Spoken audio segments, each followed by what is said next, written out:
Hey, Mike, I just saw Dune. Have you seen Dune?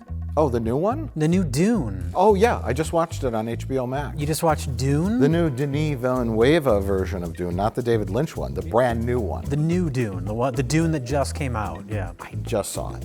I watched it, and boy, oh boy, do I have a lot to say about it. Oh, that's great. That's awesome. So do you want to talk about Enemy Mine?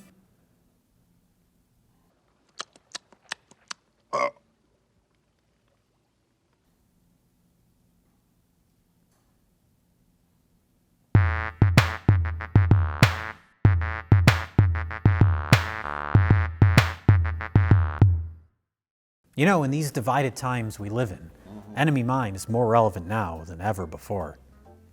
Finally. So, Mike, we're talking about Enemy Mine, a film from 1985. And it's not the time when you got into a fight with Marceau. Enemy Mime? Yes, that's a different film. That's a different film altogether. That's a film you made in high school when you were punching a mime. Punched him off the top of the Eiffel Tower. I actually had an art class in high school. I created a little comic strip about a mime serial killer. Yeah. And he never got caught because the mimes didn't yell out for help. Oh, a serial killer that killed mimes. That kills mimes, yeah. Oh, okay. I probably have the pictures somewhere still. I don't know if I can find them. You gotta find it. I'll see. I thought you said a mime serial killer, which is even funnier because he would be going. And then people go, what? But in his brain, maybe he sees himself stabbing. Yeah. And he thinks he's being chased by the police, and he's just running in place. And he goes like this and hides. The cops like... He like peeks out from behind it, like an existing wall. Yeah, and he like hiding from the cops. And then they just walk by and they're like, mimes, am I right? What's the twist? Where does it go? That's your setup, right? Mime. A mime who thinks he's a serial killer.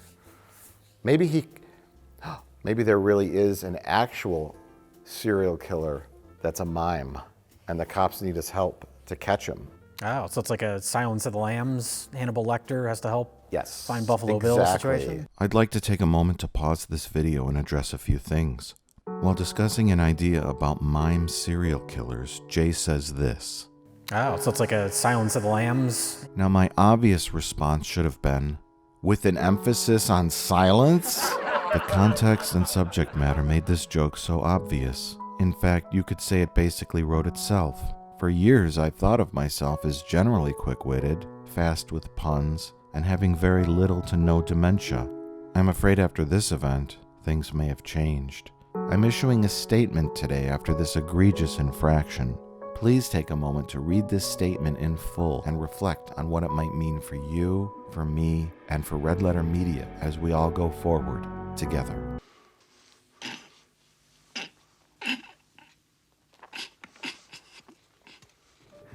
And then they do capture him, and they get barely any information out of him during the interrogation. Can you help us make him talk? And they go, and it's like incredibly frustrating for everyone involved. The cops, the two different mimes. Well, you have that early scene, like in the Batman and Joker, the Heath Ledger one, where Batman and Joker. Okay. And then later on, of course, there's a bigger confrontation. But you need that scene where they interrogate in the police room, and the cops are watching through the two-way mirror, and they're like, "Is the fucking audio working?" No, they're not saying anything. They're just doing things. They're mimes. This is all good. Yeah. Oh, but we should talk about Enemy Mine. Marooned on a desolate planet, he is a soldier. Alone with his enemy. Well, this is another, a while back, Rich and I talked about a couple movies that were ones that he saw when he was a kid, had fond memories of, hadn't seen since, and I had never seen. And so we're like, hey, let's keep doing stuff like that. That's kind of fun. So we went with Enemy Mine, which you had seen, right? I've seen many, many times as a kid. And I'm sure you've seen several Star Trek episodes with similar plot lines. I can name one right off the bat. But this is one that I thought I had seen when I was a kid, but I had no memory of. But now when watching it for this, I'm pretty sure I had never seen it before. I always got it confused with The Last Starfighter, because I think there's an alien in that movie that looks similar to the alien in this movie. Yes. So I know I've seen The Last Starfighter. I thought I had seen this as well, but I definitely had never seen it before. Okay. Yeah, it's in that weird period of post Star Wars, post Star Wars trilogy. Yeah. And they somehow took 100 steps backwards in terms of visual effects. Gotcha! I guess it's just not hiring Industrial Light and Magic. Well, that's what I was thinking during the opening, because there's not a lot of action in this movie. It's very different for a movie from that era, but there is an opening. And we'll get into that. And we'll get into that. But there's an opening kind of like dogfight, big shootout. And I was like, because you had sent me like a text or something where you're like, the effects, yikes. And I was like, this is not that bad. It's on par with movies of that era that weren't done by ILM. But then I noticed in the credits, that whole sequence was done by ILM. Are you kidding me? It was, yeah, that was Industrial Light and Magic. So I don't know if it was a budget thing or I'm literally shocked. they threw it together in a weekend or what. It feels like a movie from the early 70s or mid 70s in terms of the effects. Well, that was the first note I wrote down, like 15 minutes into the movie, was it feels like a movie from the 50s. The effects look like a Roger Corman movie from the 70s with the cinematography of a mid-budget movie from the 80s. Yes, yeah, it's a little blending of everything. Yeah. And it's funny, the very first shot of the movie. Is that with the dead body and the floating through space? Or? Well, there's that. I guess that's technically the first shot. All the parts from a spaceship, and it all looks really bad. It's not that bad. It's, I don't know. It's The visual I thought was cool of that corpse floating through space. It was neat. There's lots of good and bad in this. Yeah. And yes, that's there's a lot to talk about, but they show like planets and space, and they have the credits, and then they have that, and then it cuts to the inside of a spaceship, and I think someone pulls like a lever or something, and it looks like a best of the worst B movie. And then they cut to the inside of the spaceship cockpit. And Dennis Quaid and his partner. Yeah, and then they have they have a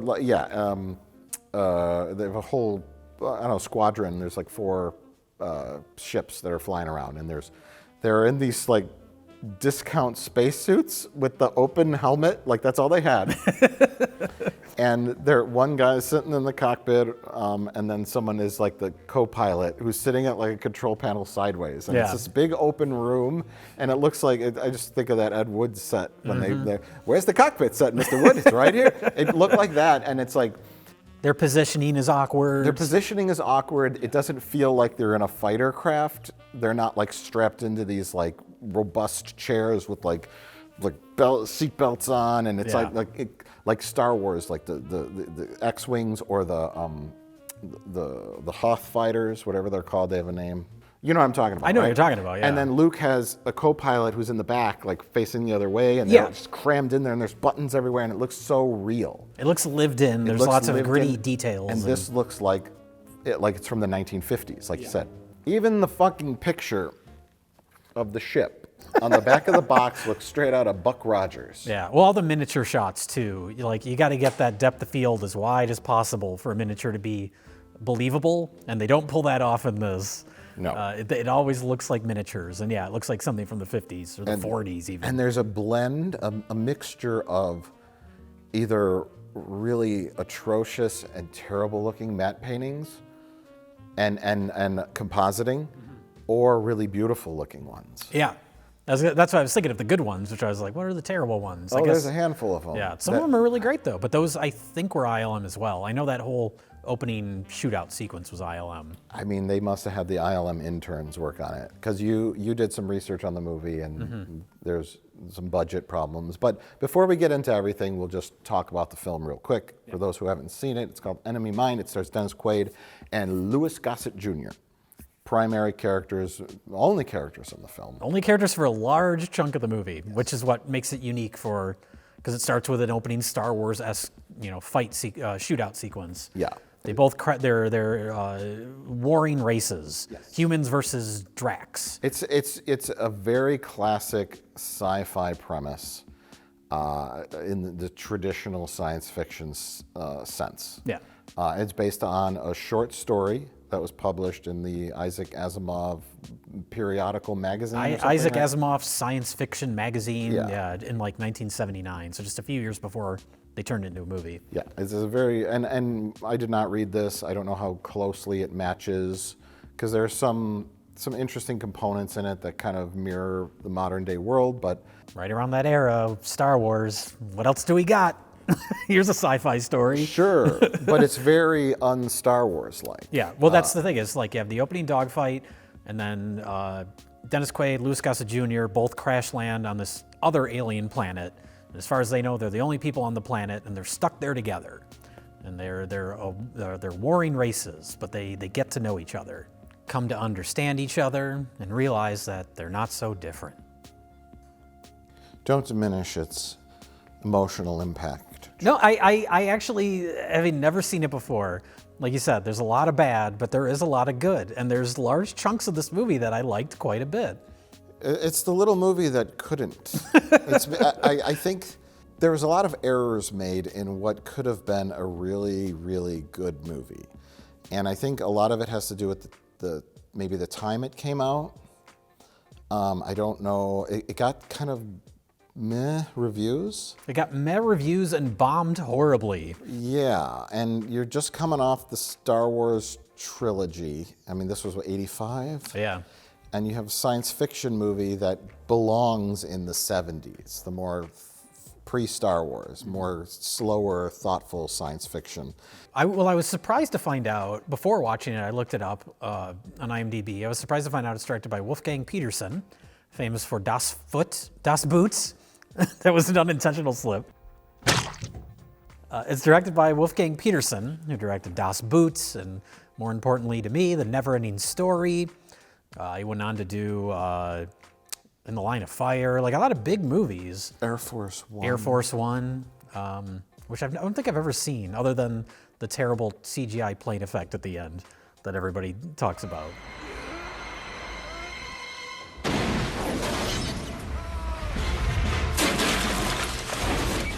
But competent director, made some big movies. I think he was a mid-season replacement. He was a replacement. They shot for 5 weeks with another director. Saw the footage, didn't like it, didn't like the look of Louis Gossett Jr.'s alien makeup, so they canned him. And they were on the verge of just canceling the whole project. But then Wolfgang Petersen came on board, said, let's start from scratch. So they started completely over, which ballooned the budget up. Just don't call her the white balloon anymore. It was supposed to be like a $17 or $18 million budget.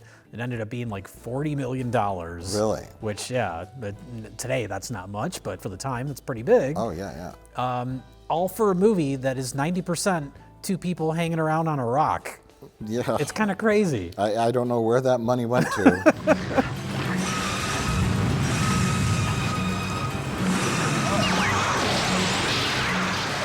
And I always thought it was a movie that did pretty well. I always had it in my mind because I've heard of it, and I remember it played on cable a lot, so I think I just thought it was like a popular movie, but... I haven't watched this movie in like 30 years, and that's probably literal. And I knew lines that were about to come out of somebody's mouth before they said. I think this was a movie where, when everything else was rented at the video store, I would rent this. Do you know what I mean? And then I watched it multiple times, and I don't know.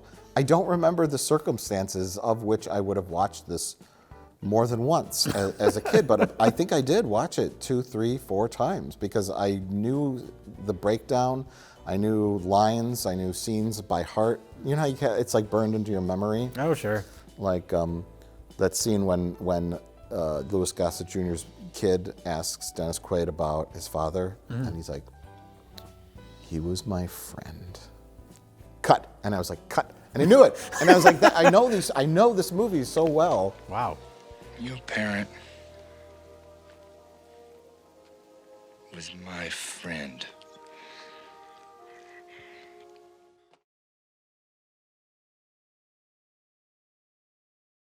Humans are at war with the Dracs, an alien species that they know nothing about. They're lizards.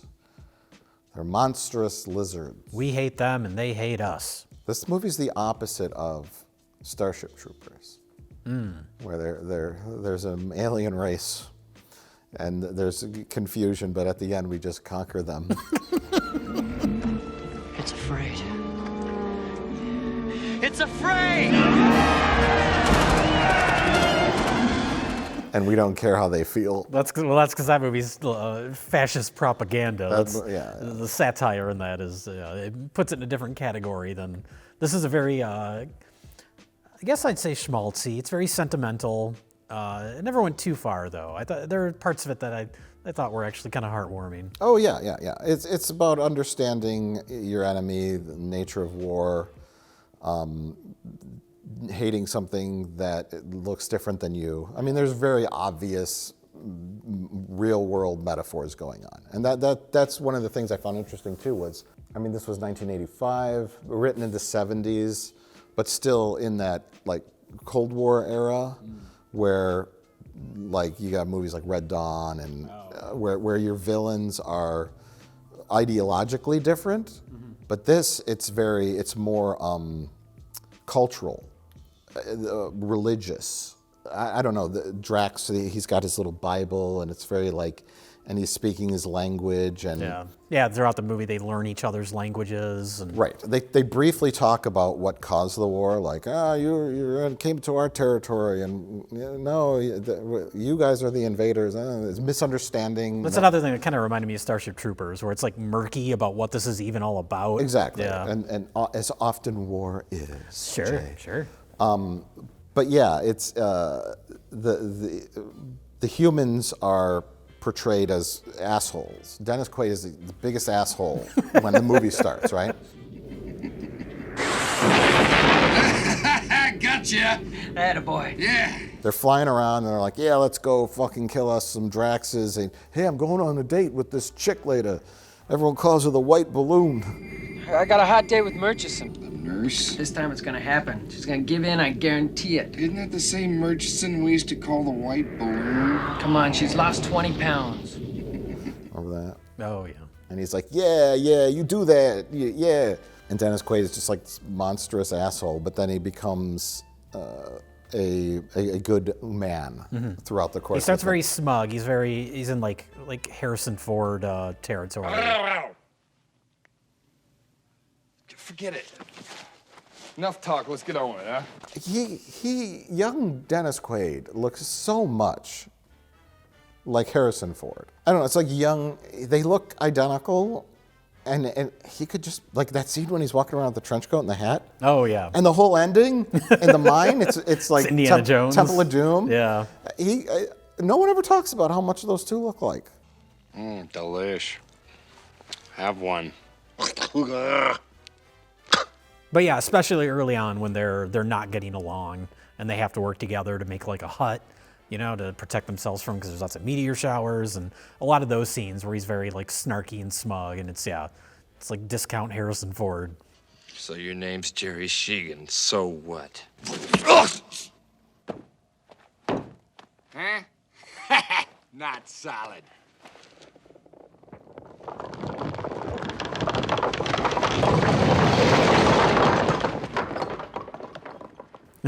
Well, it starts off with, as it should. There's a very well laid out progression of events that eventually lead them to becoming friends. Yeah, it's first he's like, oh, there's the Drax. He crash landed over there. I'm gonna fucking kill him. First thing he does is try to murder him. There's a shot that I was wondering if it was an homage to Apocalypse Now.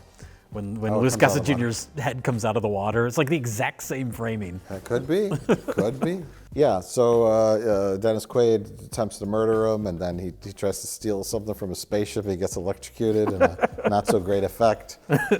Louis Gossett Jr. ties him up, and and then I remembered, and see, this is where I was like, oh, is this gonna hold up? I remembered. His name is Jerry, Louis Gossett Jr.'s character. He has a Draxian name, but he interprets it as Jerry, so he's called Jerry throughout the film. Yeah. I remember him speaking English. Shisma teaches us intelligent life takes a star. Where'd you get that crap? Out of that little book you're always reading? And so I was like, oh, does he just learn English? That's what I thought they were going to do. Yeah. But Dennis Quaid does, his character's name is Darwich. Yeah, his last name. Willis Darwich. So teach me the Drac language. He does make an effort and does learn the Draxian language as well. So it's like, it's pretty perfect in that regard. And it's like, if Louis Gossett Jr. just spoke English and learned it, I would understand, because you don't want people to read subtitles the whole movie. It's kind of going for a big box office kind of thing. Yeah. And going for an art house film. Or you just have him speak gibberish for the whole movie and you don't subtitle it, like the Star Wars Holiday Special. Oh, sure. You do that and infuriate your audience even more. I paid to see sci-fi action, and I got some kind of gay love story with a reptile. That's another thing. Maybe critics were super uncomfortable that two men were having a baby in a cave. It could be. I mean, that's again, that's pretty unique for a movie of that time. But that's a neat detail, is that the Dracs are asexual. And halfway through the movie, you find out that he's pregnant. It wasn't, he's like, you humans have a baby by choice. It just happens to us. It just becomes. It's a very amphibian-ish and weird and whatever, and alien. And so that's the whole point of the movie, is understanding somebody else's alien culture and not being afraid of it and not attacking it. That's just generally, that's the idea of the movie. But there's a domesticated life of them in the cave, and he's sewing the thing, and to the movie's credit, he asks, the Drax culture is very lineage forward. They love their lineage, and it's important to them. And so he asks Dennis Quaid, "What's your lineage?" And he's like, "Oh, well, my mom was a waitress, and my dad worked for computers. And what about your grandparents?" "Oh, well, I think he was a farmer." And he's telling this backstory, and even on the spaceship, Dennis Quaid is never saying,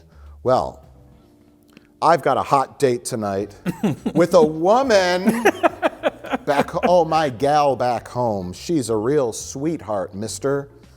Boy, am I straight." You know what I mean? Yeah. The not gays. Yeah. He did not have a festering case of the not gays in a movie where he lives in a cave with an asexual reptoid who has a baby and then raises his baby. Yeah. I'm glad that wasn't in there. It wasn't needed. Yeah. And so maybe that scared off some movie critics in the mid-'80s. It could be.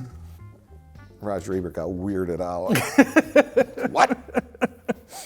Your Mickey Mouse is one big stupid dope. But the important part, like you mentioned, when Dennis Quaid is talking about his parents and his grandparents, the important part about that is not just that he's explaining it, but then that the Louis Gossett Jr. character repeats it all back to him, and it's like he's like making sure he understands, like, this is important to me. I mean, I'm going to show you it's important. Right. It's a great scene. That whole chunk of the movie, from when they get to that cave to basically up until they introduce the comically evil miners and the kid gets kidnapped, that's when the movie kind of falls apart for me. But that whole chunk, when that little kid is born, that little Drax baby is the most adorable thing ever. Dennis Quaid's trying to feed it, and his little tongue sticking out. It's like the cute version of the Eraserhead baby.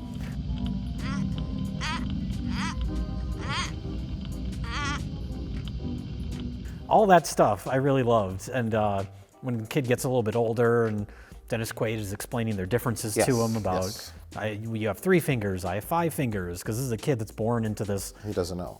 He doesn't know anything. He's on an alien planet. He doesn't know about his culture or Dennis Quaid's culture. Like, all that stuff was really wonderful. Yeah, well, that's the heart of the movie. Yeah. And that's the important stuff, is you go from, and can we just mention, both the kid and Louis Gossett Jr., the performances, as that weird, the alien language and the attempt for them to speak English, and just all those mannerisms. I mean, it's really good. Yeah, both those, that performance, from him and the kid are both really great. This is my head. That is your ugly head. This is my head. That's is you hit, you ugly hit.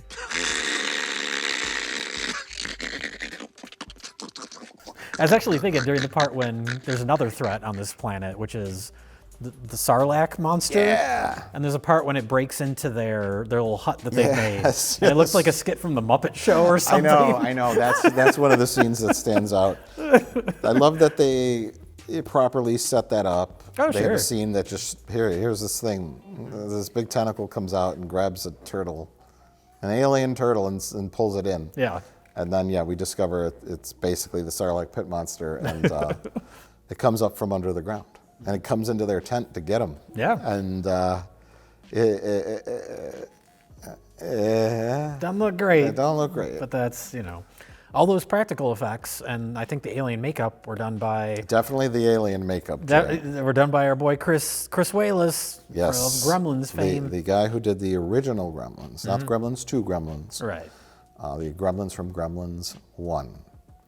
Gremlins 2 Gremlins were Rick Baker, Yes. and Chris Wallace did this. And I mean, that's the star of the show, and that's the important part to plug all of your money is a super convincing, realistic alien makeup. It's very Star Trek-y, where it's a person. It's very human-like, but yeah, it's like the little pulsating things on the side of his head, and all that stuff is great. By the sides of his mouth. Yeah. Little gills or I don't know. Whatever things. they are, breathing things. or- Puff. Yeah, it works. It has working parts, and then the back of the head too.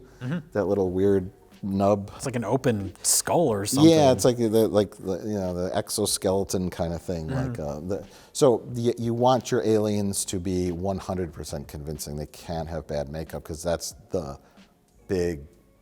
point of the movie, Yeah. and it has to be good. That has to be you can skimp on certain things.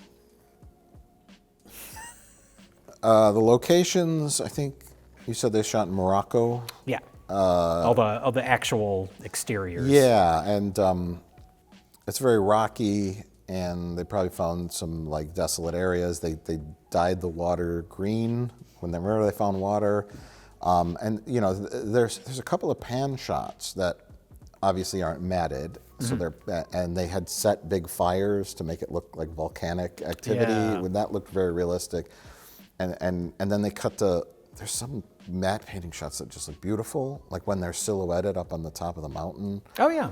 That one looked great, but then there's some that just look, oh my God. And so it's so uneven. And the winter scenes look great. Yeah. The snowstorms. I don't know how they achieved that.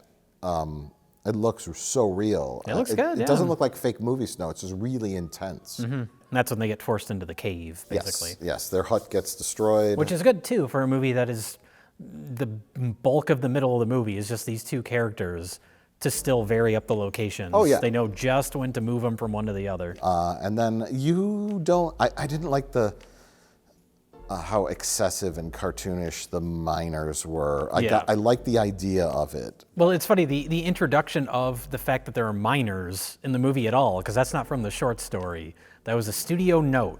The studio was concerned that audiences would be confused by the title of the film if there was not a literal mine in the film.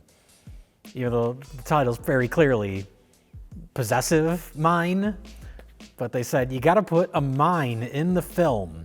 And that's why any of that is in there. Wow. That's fucking terrible. Which, yeah, but just I don't know, it all, because what happens is the miners kidnap the kid, and Dennis Quaid gets shot, and they come and pick him up. The humans come and pick him up, and then everything after that just feels very rushed. It kind of rushes through all that stuff, and then it's just kind of like a shootout, punch out ending. It's like From a studio's perspective, it was necessary. the fact that they got away with having so much of the movie just be two characters kind of Yeah. talking is impressive. But then, yeah, I can see the studio being like, You gotta have a Indiana Jones minecart ending or whatever, something similar. And he puts an arrow right through that guy's neck. That was Yeah, awesome. that was surprisingly violent. I wasn't expecting him to just straight up kill that guy. And that what's that back? Brian James, the character actor. Yeah, he's what was he? He's in Blade Runner. Blade Runner, He's in the opening of definitely. Blade Runner, which the sequel to Blade Runner was directed by Denis Villeneuve, Who? who recently made Dune. Oh, right. I saw Dune. Oh yeah, I And saw I Dune. have so much to say about it. Sure. Yeah. But anyway, back to Enemy Mine. Back to Enemy Mine. All right, that's enough.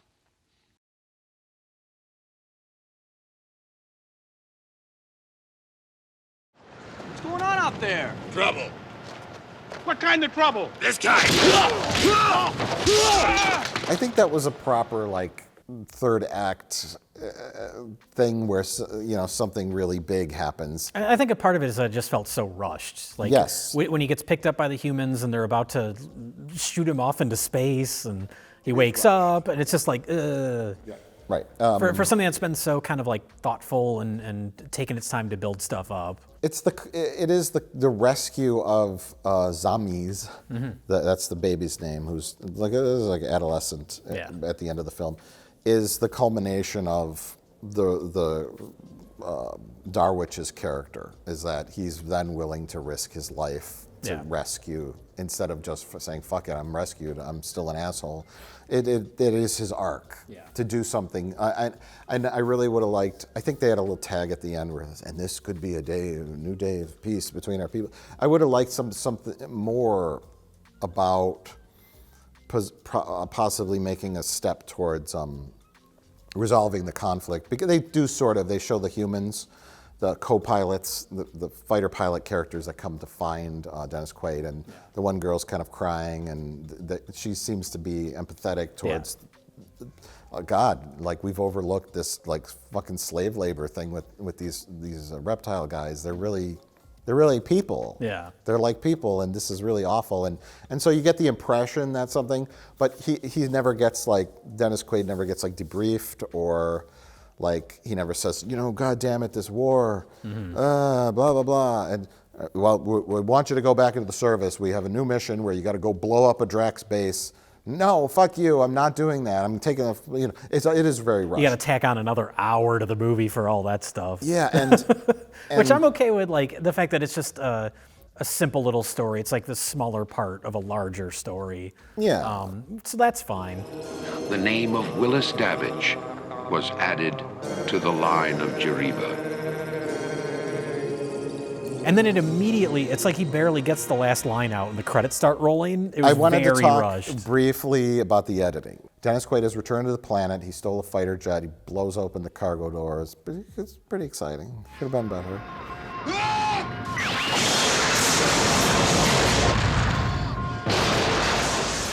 And he goes back to rescue zombies.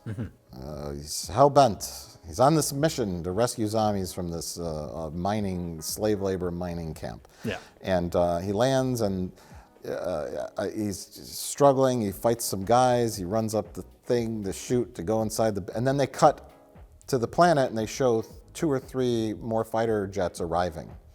Don't do that. Save that for the last second. Or have them just show up. Yeah. We as an audience need to think he's all alone and on a mission that's doomed. Yeah. You can't just show mid-mission. He knows he's fighting against the odds. He's the only one there. I wanted to bring up something real quick. Oh my God. Oh my God. Heavens! I don't know if you noticed this, Jay. In our much better film, Space Cop, we unintentionally made an enemy mine reference on the subconscious level. What was it? Do you remember the opening on the moon where a disgruntled miner shows up to take the mayor of the moon hostage? Yeah. He's a miner. I think he's a convict. Yeah. And he has a scar down his face That's and a right. dead eye. Yeah. And one of those guys in the beginning also has the exact same scar down his face and a dead eye. Oh yeah. That's the one that gets killed, right? one of the Drax must have scratched him. Yeah. Brian James. He gets scratched, yeah. But a Group, mining yeah. facility on a space moon planetoid with a scar right down his face that hit his eye and made his eye a dead eye. And our aliens are kind of amphibian-like, so... Yeah. Some would argue that the alien masks in Space Cop are really what killed the movie. Right. If it wasn't for those. Oh, okay. But back to the editing. Yes. Which didn't kill Space Cop.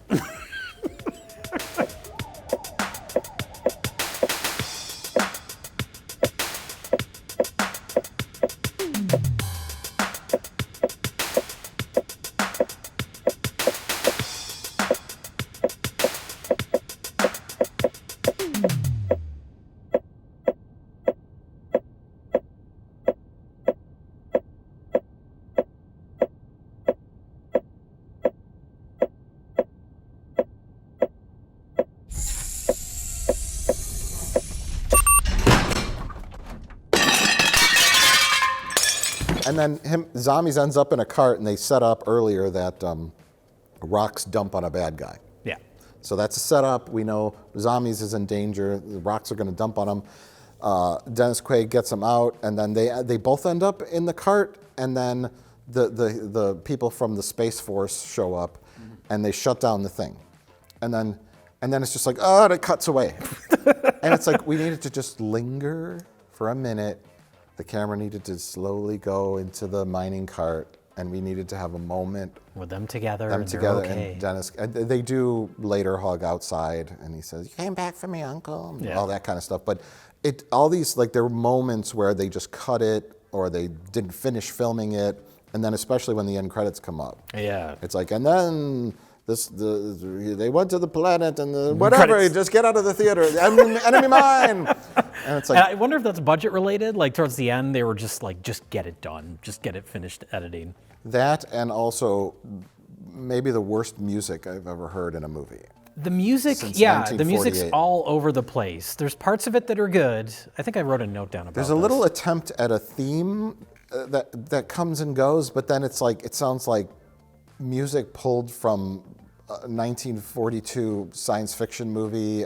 It's very I wrote, uneven. yeah, I made a note specifically the first time Dennis Quaid is getting like sucked into the Sarlacc pit. That music is like terrible and weird.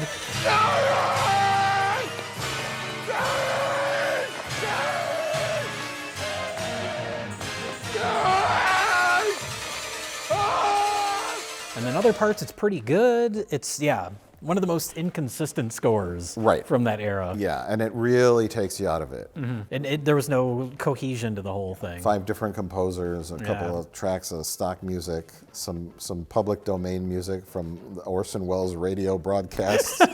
You know what I mean? Yeah. Like, it's just a hodgepodge of garbage. Yeah. And I was like, and see, those are all the little things. They're all the little elements that got put into this movie that didn't quite make it work so cohesively. Yeah.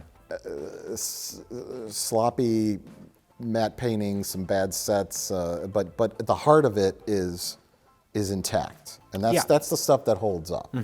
And the Draxian makeup, so good, Yeah. so good. Well, Mike, we got a little more time to kill. You haven't mentioned Star Trek yet. I'm shocked we've made it this far into the discussion. I'm sure I have, haven't I? What episodes of Star Trek is this like? There's Well- probably at least 4 of them throughout the history of Star Trek. Off the top of my head, I can certainly think of 2. It's very much like the Gorn episode. Oh. Although there's no all-powerful space entity that's making them fight, but it is an amphibian creature and Kirk fighting each other on a planet and A rock planet. or well, a rock planet. But the amphibian's pretty nasty, and Kirk is the one who makes the decision not to kill it because he thinks it's wrong. And then it turns out that the Gorn have a different perspective on why they hate people. Maybe you thought you were protecting yourself when you attacked the outpost. And so the Gorn was not just a mindless monster. So it's similar, but then there's also Next Gen episode called The Enemy. Geordie LaForge and a Romulan get marooned on a planet that's very stormy and inhospitable. And I think Geordie's visor is broken because of the electricity in the air, and he can't see. And the Romulan, I think, has a broken arm. It's been a while since I've seen the episode, or is injured in some way. And they're, of course, sworn enemies of each other. Yeah. But then they learn to work together. Very, very reminiscent. This is a very, very basic and or classic sci-fi novel, Sure. which probably also extends into war novels or war stories of two soldiers on opposite ends of a war who get stranded together and then discover. Like, it's probably been told a million times. Sure. This kind of story. This movie works. Louis Gossett Jr.'s performance is just so dang likable, that Jerry. And that baby Drac. And that baby Drac. Drac. Oh, was I saying Drax before? Possibly. Like the character from That's Guardians. Dave Bautista's character Yeah, I in think Guardians I'm of the saying Galaxy. Drax. It's D-R-A-C. Yeah. Like a, yeah. Like a Dracula. Like a Dracula. That would be a movie. You land on a planet and oh no, it's a Dracula. Hello. Want to share a cave with me? I'll take my chances with the meteors. The foam latex tentacle that tries to suck you into a giant Muppet. We got it loan from the Jim Henson Company. It's interesting to talk about. Like this is more of a revisit than Sure. a review, and that's okay from time to time because this isn't a movie where I have like just glowing fond memories of. Yeah. For some reason, I watched it more than 5 times. Well, that's like Rich with me and him talking about Space Hunter or Ice Right. Pirates, or does it hold up? I don't know. It's interesting. It's one of those movies we always say like that would be great for a remake. Yeah. It would probably work really well being remade with the proper notes having been taken from the first one. Like, okay, we gotta fix this. We gotta do this. We gotta, because the message of the movie is simple. It's timeless. And it's It's timeless. a It's- fable. But that's what elevates it. Like, despite its problems, it's a pretty good movie because of the positive qualities and because of the relationship between the two characters.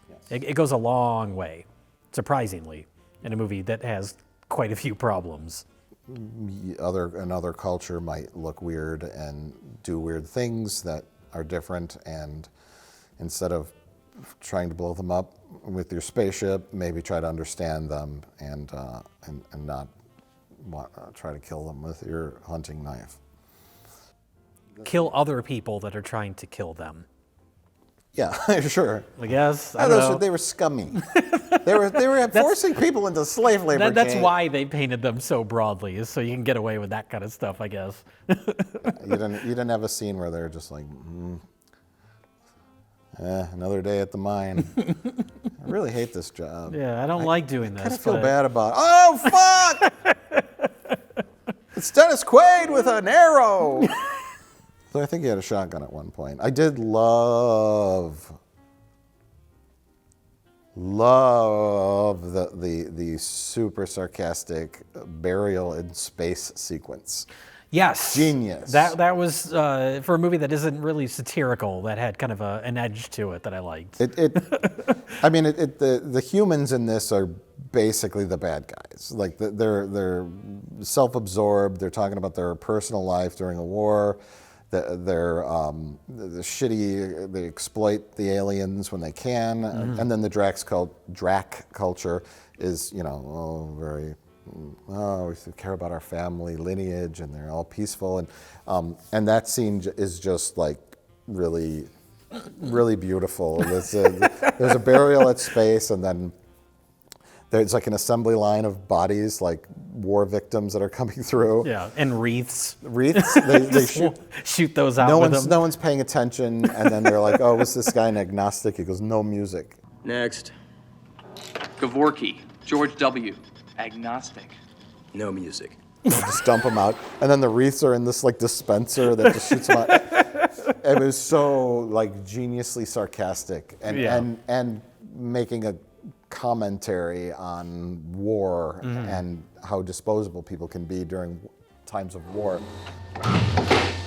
Next.